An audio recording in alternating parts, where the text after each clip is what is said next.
2 दिसंबर को देश में कोरोना के ओमिक्रॉन वेरिएंट का पहला केस पकड़ में आया। 22 दिसंबर ओमिक्रॉन मरीजों की संख्या 238 तक पहुंच गई। संख्या भले ही अभी कम हो, लेकिन रफ्तार बता रही है कि आने वाले दिनों में हालात बेकाबू हो सकते हैं। एक दिन पहले ही केंद्र सरकार के स्वास्थ्य विभाग ने इस बात पर मुहर लगा दी है कि ओमिक्रॉन वेरिएंट डेल्टा से 3 गुना ज्यादा संक्रामक है। लिहाजा आने वाले वक्त की तैयारियां दुरुस्त करने का सही वक्त यही है।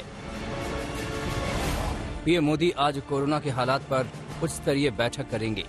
बैठक में ओमिक्रॉन वेरिएंट के खतरे को लेकर प्रमुखता से बात होगी। वहीं दिल्ली के सीएम केजरीवाल भी संभावित तीसरी लहर की तैयारियों पर बैठक करेंगे। यूरोप, अमेरिका और दक्षिण अफ्रीका की तरह माना यही जा रहा है कि भारत में भी ओमिक्रॉन वेरिएंट कोरोना की तीसरी लहर की वजह बनेगा।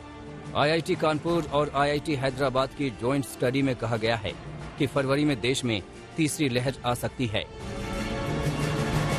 स्टडी के मुताबिक तीसरी लहर के दौरान फरवरी के अंत तक देश में 1,50,000 से 1,80,000 रोजाना केस सामने आ सकते हैं। हालांकि ओमिक्रॉन से आने वाली तीसरी लहर इतनी घातक नहीं होगी जितनी डेल्टा वेरिएंट से आई दूसरी लहर थी। अनुमान ये भी लगाया जा रहा है कि तीसरी लहर के पीक पर पहुंचने के बाद डेली केसेस तेजी से नीचे आने शुरू हो जाएंगे।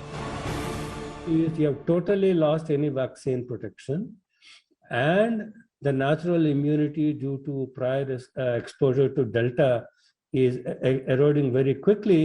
We foresee a peak of something like 1.5 to 1.8 lakh cases per day happening somewhere towards the end of February.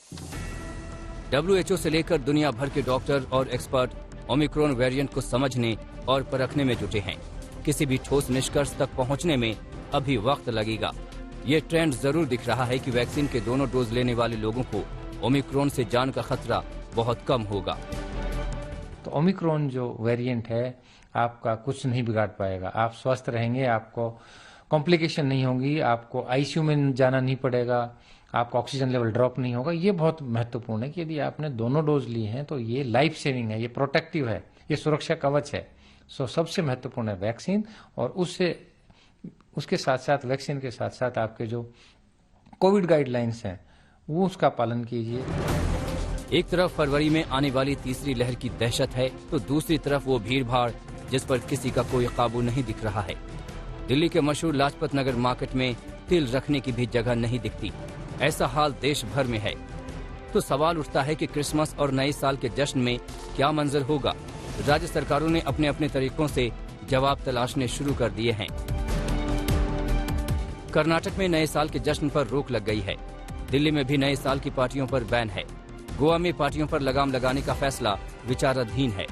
Mumbai में पार्टियों में मेहमानों की संख्या सीमित कर दी गई है। बाकी पूरे महाराष्ट्र में एक बार फिर से स्कूल बंद करने पर विचार शुरू हो गया है।